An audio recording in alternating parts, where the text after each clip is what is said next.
মা তার মেয়েকে বলতেছে, এইবার জামাই বিদেশ গেলে তোমার নামে অ্যাকাউন্ট করবা।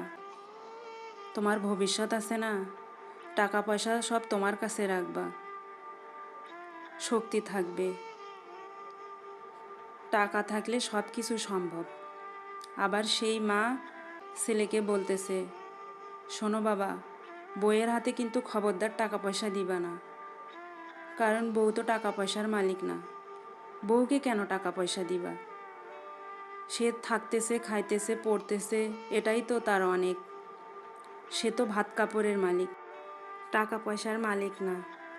এখানেই মা আর শাশুড়ির মধ্যে পার্থক্য। কারণ নিজের মেয়ের ভবিষ্যৎ লাগে, অন্যের মেয়ের ভবিষ্যৎ লাগে না। নিজের মেয়ে জামাই সুখে থাকলে খুব ভালো লাগে, আর ছেলের বউ সুখে থাকলে কষ্ট লাগে। জামাই কথা শুনলে জামাইটা খুব ভালো, আর ছেলে যদি তার বউয়ের কথা শুনে তাহলে ছেলে খারাপ হয়ে গেছে, বউটা ভালো না।